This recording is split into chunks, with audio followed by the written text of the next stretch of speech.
नमस्ते, मेरा नाम है निखिल और आप देखना शुरू कर चुके हैं हमारा स्पेशल प्रोग्राम तारीख। आज दिसंबर महीने का 10वां दिन है। ये तारीख जुड़ी है एक विवादित नोबेल विनर से जो एक समय में इजराइल का दुश्मन हुआ करते थे। फिर उन्होंने इजराइल के नेताओं के साथ नोबेल पीस प्राइज शेयर कर लिया। बाद में तासीर फिर बदली। इस बार इजराइल की खुफिया एजेंसी मोसाद पर उन्हें जहर देने का आरोप लगा। तब उनके शरीर को कब्र से निकालकर दोबारा जांच की गई थी। ये पूरी कहानी क्या है, विस्तार से जानते हैं। मिस्र की राजधानी काहिरा। 1929 में यहाँ एक लड़का पैदा हुआ। पिता फिलिस्तीनी मूल के थे। मिस्र में उनका टेक्सटाइल का कारोबार था। लड़के ने इंजीनियरिंग की पढ़ाई की और 1948 में इजराइल की स्थापना हुई। इसके तुरंत बाद अरब देशों ने इजराइल पर हमला कर दिया। लड़के ने पढ़ाई बीच में छोड़ दी और इजराइल के खिलाफ लड़ने चला गया। हालांकि मिस्र की सेना ने उसे लड़ाई के मैदान से वापस लौटा दिया। इस लड़के का नाम था यासिर अराफात। अराफात काहिरा में फिलिस्तीनी स्टूडेंट्स का गुट चलाते थे। 1959 में उन्होंने कुछ साथियों के साथ मिलकर फतह बनाया। इसका मकसद था फिलिस्तीन की मुक्ति। इस काम में इजराइल रोड़ा था। इस गणित से इजराइल फतह का सबसे बड़ा दुश्मन था। 8 साल बाद फतह एक दूसरे बड़े गुट का हिस्सा बना, फिलिस्तीन लिबरेशन ऑर्गेनाइजेशन पीएलओ। पीएलओ 1964 में बना था और इसमें कई छोटे मोटे गुट जुड़े हुए थे। ये सब अलग अलग तरह से इजराइल के साथ लड़ाई कर रहे थे। पीएलओ के पहली बैठक में लक्ष्य तय किया गया, क्या? फिलिस्तीन में इजराइल की संप्रभुता को खत्म करना और इजराइल को हमेशा के लिए नक्शे से मिटा देना। ऐसा क्यों था, ये समझने वाली बात है। दरअसल 1948 से पहले इजराइल नाम का कोई देश नहीं था। फिलिस्तीन में यहूदी और अरब दोनों रहते थे। जब यूरोप में यहूदियों पर जुल्म होने लगा तो उन्होंने फिलिस्तीन का रुख किया। दिनों दिन बढ़ती यहूदियों की आबादी से फिलिस्तीन में रह रहे अरब दबाव महसूस करने लगे। आए दिन वहां दंगे होने लगे। यहूदी अपने लिए अलग इलाके की मांग भी करने लगे। पहले विश्व युद्ध के बाद से फिलिस्तीन पर ब्रिटेन का राज था, मैंडेट सिस्टम उसको हम कहते थे। 1947 में अंग्रेज इस मामले को लेकर संयुक्त राष्ट्र संघ यानी कि यूएन चले गए।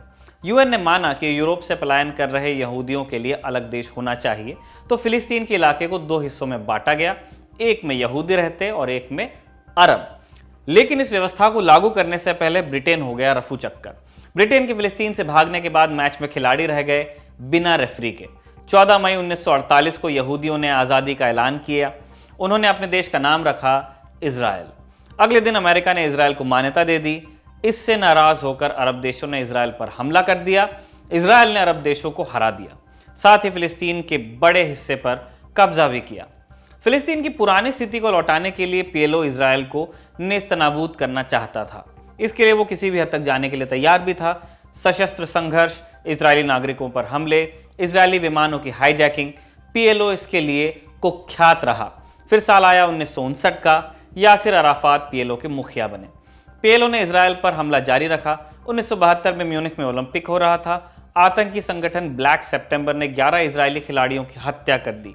कहा जाता है कि अराफात ने इस हमले में ब्लैक सितंबर की मदद की थी। इजराइल ने फौरन जवाबी कार्रवाई की। इसके बाद लेबनान और सीरिया में पीएलओ के ठिकानों पर बम गिराए। इजराइल ने ऑपरेशन रात ऑफ गॉड शुरू किया और हमले में शामिल आतंकियों को चुन चुनकर मारने लगा। इस ऑपरेशन के बारे में विस्तार से अगर आप जानना चाहते हैं तो आप म्यूनिख इस फिल्म को देख सकते हैं। यासिर अराफात भी इजराइल के निशाने पर थे, लेकिन उनकी खुशकिस्मती थी कि वो हर बार बच जाते थे। न्यूयॉर्क टाइम्स की एक रिपोर्ट के मुताबिक इजराइल ने यासिर अराफात को जान से मारने की तैयारी कर ली थी, लेकिन अंतिम समय में मन बदल लिया। 23 अक्टूबर 1982 यासिर अराफात एथेंस एयरपोर्ट पहुंचे। वहां एक प्राइवेट प्लेन उनका इंतजार कर रहा था और साथ ही मोसाद के 2 एजेंट्स भी वहां थे। वो टारगेट को कंफर्म करने एयरपोर्ट आए थे। टारगेट कंफर्म करते ही एजेंट्स ने जानकारी इजरायली एयरफोर्स तक पहुंचाई। फौरन 2 इजरायली लड़ाकू विमानों ने उड़ान भर ली। उन्होंने अपना टारगेट सेट कर लिया था, लेकिन अधिकारी आखिरी बार कंफर्म कर लेना चाहते थे। ऐसा हो नहीं पाया और ऐसे में लड़ाकू विमानों को वापस लौटने का हुक्म दिया। इजराइल ने पीएलओ को काफ़ी नुकसान पहुंचाया था। एक ऐसा समय भी आया जब अराफात ने इजराइल के साथ बातचीत की कोशिश की। सुलह का रास्ता अपनाने पर उन्होंने जोर देना शुरू किया। 1992-93 में ओस्लो में पीएलओ और इजराइल के बीच कई दौर की मुलाकात हुई। इसमें इजराइल फिलिस्तीन के बीच के रिश्ते को सुधारने पर एक सहमति बनी। आखिरकार 10 सितंबर 1993 को पीएलओ ने इजराइल को मान्यता दे दी। बदले में इजराइल ने पीएलओ को फिलिस्तीन का आधिकारिक प्रतिनिधि मान लिया। 13 सितंबर को व्हाइट हाउस के लॉन में समझौते पर दस्तखत हुए। बहुत आइकॉनिक तस्वीरें आई। अमेरिकी राष्ट्रपति बिल क्लिंटन भी वहीं पर मौजूद थे। इस समझौते से शांति का रास्ता खुल गया। साथ में दुनिया के सबसे सम्मानित अवार्ड्स का पिटारा भी। यासिर अराफात के साथ साथ इजराइल के प्रधानमंत्री यित्ज़हाक राबिन और विदेश मंत्री शेरन पेरेस को 1994 में नोबेल पीस प्राइज के लिए चुना गया। 10 दिसंबर 1994 की तारीख को तीनों का नाम नोबेल विजेताओं की लिस्ट में शामिल हो गया। अराफात को नोबेल दिए जाने की खूब आलोचना हुई। दुनिया के कई देश अराफात को आतंकवादी मानते थे।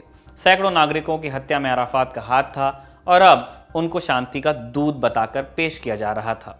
क्या नोबेल पीस अवार्ड से सब कुछ ठीक हो गया? बिल्कुल नहीं। नवंबर 1995 में प्रधानमंत्री राबिन की हत्या हुई। एक यहूदी कट्टरपंथी ने तेल अवीव में रैली के बाद उनको गोली मार दी। हत्यारा पीएलओ के साथ हुए समझौते से नाराज था। उधर फिलिस्तीन में अराफात का विरोध शुरू हुआ। एक बड़ा धड़ा इजराइल को मान्यता दिए जाने से नाराज हो गया। दूसरे आतंकी गुटों ने इजराइल पर हमला जारी रखा। अराफात इसे रोक नहीं पाए। ओस्लो शांति समझौते को कभी ठीक से इसीलिए लागू नहीं किया जा सका। जिन इलाकों पर से इजराइल ने अपना दावा छोड़ा था वहां वो वापस लौट आया और पहले से ज्यादा मजबूती के साथ लौटा। आगे चल के इजराइल ने यासिर अराफात को नजरबंद कर दिया। अक्टूबर 2004 में खबर आई कि उनकी तबीयत बिगड़ गई है। उन्हें इलाज के लिए बाहर जाने के लिए इजाज़त मिली तो अराफात को पेरिस ले जाया गया और 11 नवंबर को अस्पताल में उनकी मौत हुई। बाद के सालों में खूब सारी थ्योरीज चली। एक थ्योरी ये भी थी कि मोसाद ने अराफात को अस्पताल में जहर देकर मार दिया।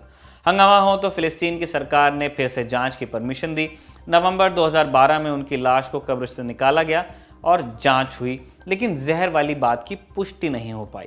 मार्च 2012 में टाइम्स ऑफ इजराइल में एक रिपोर्ट पब्लिश हुई। दिग्गज अमेरिकी पत्रकार नॉर्ड लिंगर ने लिखा, Yasser Arafat Nobel Peace Prize के इतिहास के सबसे नाकाबिल विजेता हैं। आज की तारीख में बस इतना ही। नई तारीख और नए किस्सों के साथ आपसे फिर मुलाकात होगी। शुक्रिया। तारीख के इस एपिसोड को भी पिछले तमाम एपिसोड्स की तरह हमारे दोस्त अभिषेक ने लिखा है और कैमरे के पीछे से रिकॉर्ड किया है हमारे साथी विभव ने। देखते रहिए द ललन टॉप।